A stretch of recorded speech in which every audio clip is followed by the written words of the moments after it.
j'aspire à une fonction où je voudrais être au service de tous les Camerounais, où qu'ils se trouvent. Et un de mes engagements constants auprès des Camerounais de l'étranger, c'est que si je deviens le prochain président de la République du Cameroun, je viendrai les chercher. Pour ceux qui veulent rentrer. Je viendrai les chercher pour qu'on rentre construire ensemble notre pays. Et donc, c'est une situation préoccupante, pour ne pas dire alarmante. Quand, rien que sur le Maroc, vous dites, on a près de 12 000 Camerounais. C'est comme si effectivement nous étions un pays en guerre. Nous avons presque autant de réfugiés que des pays qui sont troublés comme la République démocratique du Congo ou bien la Syrie ou je ne sais quel autre pays. Cela doit nous interpeller et nous donne à réfléchir. C'est pour cela que vous voyez bien que ma démarche, justement, vise à montrer à mes compatriotes, ceux qui sont au Cameroun, mais ceux qui ont été forcés de partir pour diverses raisons. Simplement parfois pour chercher une vie meilleure pour eux-mêmes et pour leur famille. Je vais vers eux pour leur dire, je pense à vous, nous pensons à vous, et ne croyez pas que le projet que nous préparons pour le Cameroun de demain vous ignore ou vous oublie. Vous êtes une des composantes, pour ne pas dire un des leviers majeurs du développement du Cameroun nouveau que je propose à notre nation. Et je vais simplement redire ce que j'ai dit tout à l'heure. Nous travaillons jour et nuit pour que cela n'arrive plus jamais.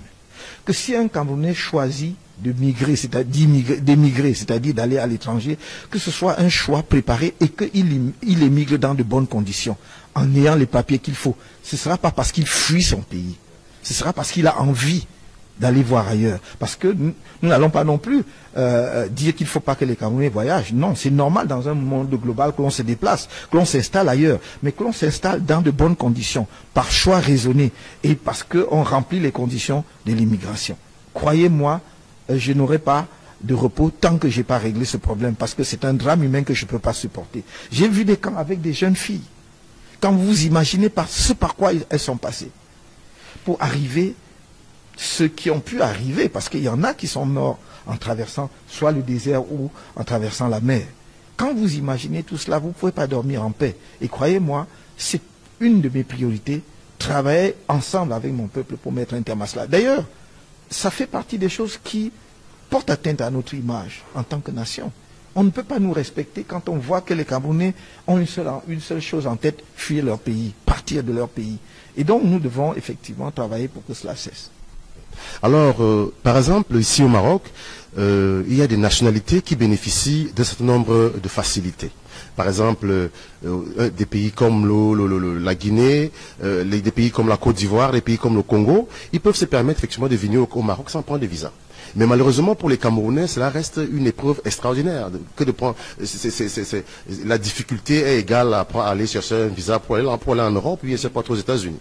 Alors, du moins, quelle est votre vision par rapport à ce qui est lié à la diplomatie camerounaise? On a l'impression qu'on a une diplomatie qui est muette, on a une diplomatie on ne sait pas trop exactement ce qui se passe, pour ne pas donner des qualificatifs. Alors comment est-ce que vous pensez, comment est-ce que vous entrevoyez par exemple la coopération de manière à ce que le passeport camerounais du moins redevienne un passeport compétitif, un passeport compétent, je veux dire une nationalité qui est respectée. Qui est respectée.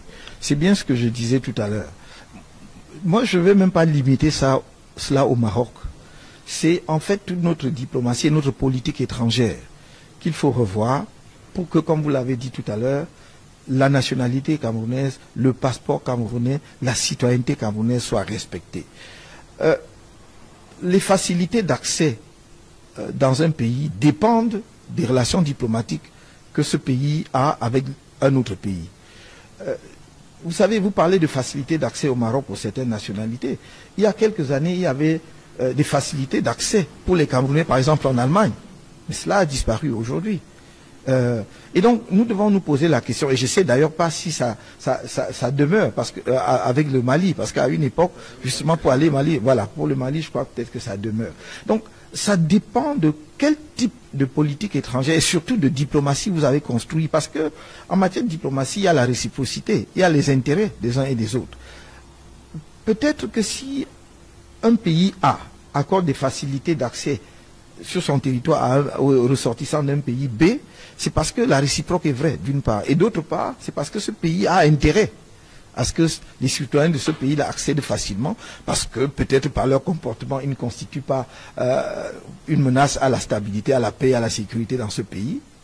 Aussi peut-être parce que il pense que le niveau des relations, d'échange économique qu'il a avec ce pays-là lui permet de les accueillir. Parce que c'est aussi de cette façon-là que l'on permet à ceux qui viennent chez vous d'être en quelque sorte les ambassadeurs de ce pays-là lorsqu'ils rentrent chez eux. Donc tout cela entre dans la manière dont on construit les relations avec les pays. Et nous examinerons au cas par cas. Vous savez, est-ce que nous avons intérêt à faciliter l'accès au Cameroun pour les ressortissants du pays X, pour que ce pays-là aussi facilite l'accès de nos ressortissants sur son territoire.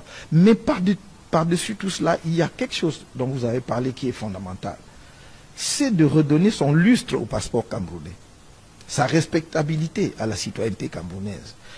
Nous en sommes rendus à un point où parfois même un Camerounais porteur d'un passeport diplomatique n'est pas respecté. C'est-à-dire même notre passeport diplomatique n'est pas respecté. Et donc il y a là un vrai sujet de préoccupation. Et croyez-moi, ce n'est pas seulement au Maroc. J'ai quelquefois cité le cas du Kenya. Moi, je suis allé, je voyageais, je devais passer par le Kenya et je devais faire un transit. Je peux vous dire que je n'ai pas pu accéder en territoire kenyan, simplement parce que j'étais camerounais. Nous étions en mission et en délégation. Les autres ont pu accéder et pas moi. Donc c'est la preuve supplémentaire que nous avons un travail important à faire, d'abord de crédibilisation de notre passeport, mais également de respect à notre pays. Et on n'obtient le respect des autres que parce que quand ils viennent chez vous, ils voient que vous êtes respectable. Donc il faut améliorer le développement de notre pays. Je crois que nous avons aussi souffert de ce que les Africains ressortissants d'autres pays ont usé et abusé de notre propre passeport. Parce que notre passeport était respecté. Et comme il était respecté, les gens ont fait du faux pour effectivement exploiter notre passeport contre nous, puisqu'ils ont posé des actes qui étaient répréhensibles. Et à partir de là, on a considéré que les Camerounais n'étaient pas crédibles ou respectables. Nous devons travailler à tout cela. Parce que nous devons aussi identifier des pays dont les citoyens, effectivement, abusent de notre passeport pour parler avec eux et travailler avec eux. Mais, dernier point, nous devons sécuriser nos propres papiers. C'est-à-dire que nous savons qu'il y a des passeports qui sont difficiles à falsifier. Pourquoi nous fabriquons des passeports qui sont faciles à falsifier? Vous ne pouvez pas falsifier facilement les passeports des grands pays. Donc nous pouvons mettre les moyens, quitte à vendre le passeport un peu plus cher, mais pourvu que ce soit un document qui est sécurisé et que quand on le détient, on sait qu'on a un passeport qui va être respecté partout. Alors pour la dernière question, on va parler, aujourd'hui on est en train de nous faire entendre que au niveau de ce qui est relatif à la question anglophone, il y a des forces exogènes aujourd'hui qui manipulent nos frères et qui sont en train de poser, qui sont en train de mettre en cause la question de l'unité nationale et donc de la sécurité. Alors aujourd'hui, si vous étiez président, qu'est-ce que vous allez faire de manière particulière, de manière à ce qu'aucune force étrangère ne puisse manipuler un Camerounais contre le Cameroun ou bien contre notre Camerounais? Non, la question n'est pas de savoir ce que vous faites, pourquoi on ne manipule pas des Camerounais contre les Camerounais. La question c'est qu'est-ce que vous faites pour qu'aucune force étrangère ne s'ingère dans nos affaires, même indirectement par le biais d'autres Camerounais. C'est comme ça qu'il faut poser le problème. Et moi, je pense que si le gouvernement a des indications, qu'il y a des puissances étrangères qui utilisent d'autres Camerounais pour déstabiliser notre pays, c'est à notre gouvernement, c'est aux dirigeants de notre pays d'identifier ces pays-là et de faire ce qu'on fait sur le plan diplomatique. C'est-à-dire qu'il n'est pas permis, c'est une violation du droit international, de s'ingérer dans les affaires intérieures de notre pays, soit directement, soit indirectement. Et si un pays le fait, nous avons les armes, non seulement les armes diplomatiques, mais nous avons les armes du droit. Nous pouvons utiliser le droit pour mettre un terme à cela. Donc je ne comprends pas que l'on passe le temps à crier qu'il y a des puissances étrangères qui s'ingèrent dans nos affaires et on ne fait rien. Et donc du coup, effectivement, je me pose des questions. Est-ce que ce n'est pas de la manipulation? Et alors si ce n'est pas de la manipulation, cela veut dire que ces dirigeants sont responsables devant le peuple camerounais. Ils ne peuvent donc pas accepter que l'on déstabilise notre pays. Ils savent qui en sont les auteurs et ne font rien. Donc moi, si j'étais président, je voudrais d'abord, si c'est avéré, c'est-à-dire si c'est établi qu'il y a des forces étrangères qui s'ingèrent dans nos affaires, soit directement, soit par le biais d'autres Camerounais, je m'adresserai à eux sur le plan diplomatique et si rien n'est fait, je prendrai les initiatives qu'il faut sur le plan juridique parce que cela est contraire au droit international. ici, c'est celle de savoir si jamais vous êtes élu en octobre prochain, vous êtes conduit à la magistrature suprême, quel est le tout premier pays que vous allez visiter? Je pense que, pour des raisons évidentes, ce sera le Nigeria. Le Nigeria parce que c'est notre premier partenaire sur le plan économique. On ne le dit jamais assez, en tout cas sur le plan commercial, parce que le volume des transactions entre le Cameroun et le Nigeria est énorme. Mais c'est surtout, et avant même l'aspect commercial, c'est notre voisin avec lequel nous partageons 2000 km de frontières. 2000. Il n'y a aucun autre pays avec lequel nous avons une frontière commune aussi longue. Troisièmement, c'est un voisin qui est peuplé d'environ 180 millions d'habitants, qui a une très forte communauté chez nous. On l'évalue à environ 5 millions d'habitants. Et nous avons également une communauté importante de Camerounais qui avoisine le million d'habitants au Nigeria. Pour toutes ces raisons-là, il me semble que il serait, j'allais dire, de bonne politique étrangère, mais aussi de bonne politique de voisinage, de commencer notre déplacement à l'international par une visite dans ce pays pour, j'allais dire, mettre en place les bases de bonnes relations nouvelles. Je ne dis pas que nos relations actuelles sont mauvaises, mais en fait de consolidation de nos relations, parce que si le Nigeria se porte mal, nous nous portons mal. Et j'allais dire vice-versa aussi. Et donc, avant toutes autres considérations, je crois que ce sera ce pays-là, pour ces raisons-là.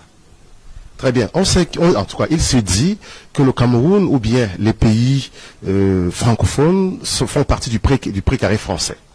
Alors, de votre point de vue aujourd'hui, est-ce que vous croyez que ce qu'il s'est dit, en fait, on n'a pas tout le temps toute l'information.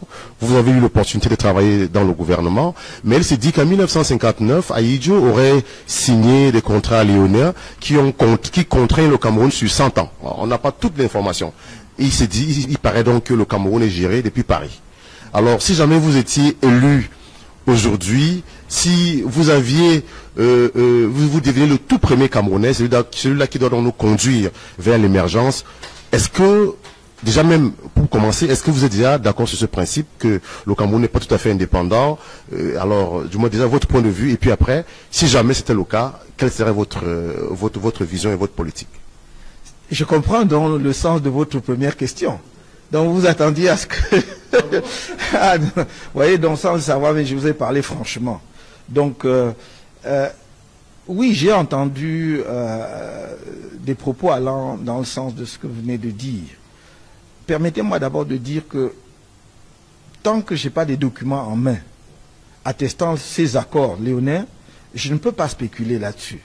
S'ils existent, il est évident que nous examinons cela à la lumière des intérêts du peuple camerounais. Moi, je suis candidat à l'élection présidentielle au Cameroun et pour diriger un pays comme le Cameroun et non pas un autre pays.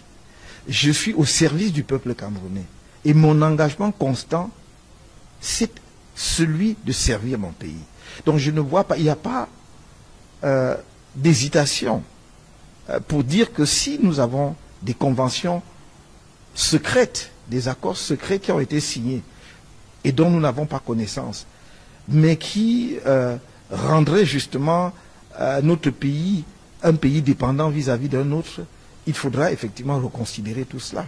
Mais pour l'instant, je n'ai pas plus d'informations que vous à ce sujet. Ça, c'est la première chose.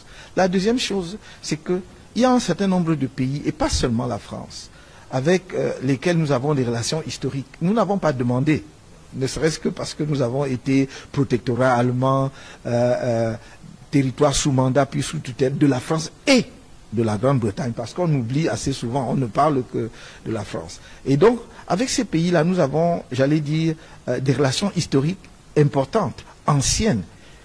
Un certain nombre de pays, et même pas seulement ces deux, je pense à des pays comme les États-Unis et aujourd'hui de plus en plus un pays comme la Chine, ont des intérêts qui sont importants au Cameroun. Nous ne pouvons pas les ignorer. Vous avez si bien dit tout à l'heure, nous vivons dans un monde global et on ne conduit pas un pays comme si on était une île isolée.